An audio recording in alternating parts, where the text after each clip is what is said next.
బగారా రైస్లోకి chicken curry ఎలా prepare చేయాలో చూసేద్దామా.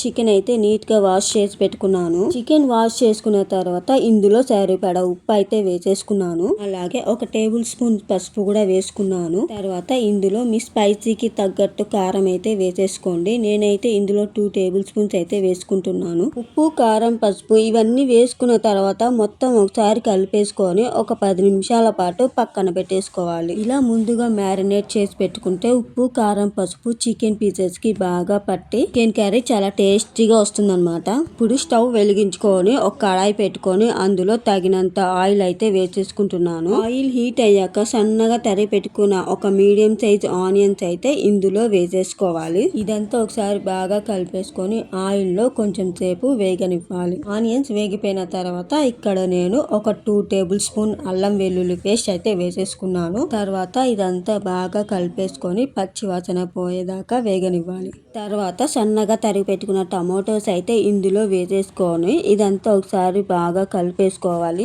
తర్వాత మూత పెట్టేసుకొని కొంచెం సేపు ఆయిల్లో ఈ టమాటోస్ అయితే మగ్గనివ్వాలి.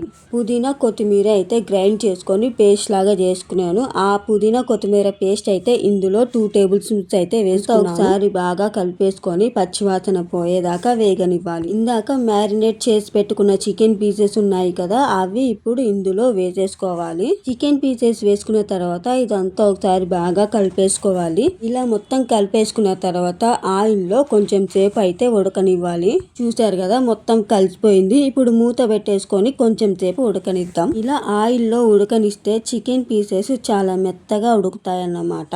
చూసారు కదా, చికెన్ పీసెస్ ఆయిల్ లో ఎంత చక్కగా ఉడికిపోయాయో. ఇప్పుడు కావలసినంత వాటర్ అయితే వేసేసుకుంటున్నాను. మీకు పులుసు ఎక్కువ కావాలనుకుంటే ఇంకొంచెం వాటర్ ఎక్కువ అయితే వేసేసుకోండి.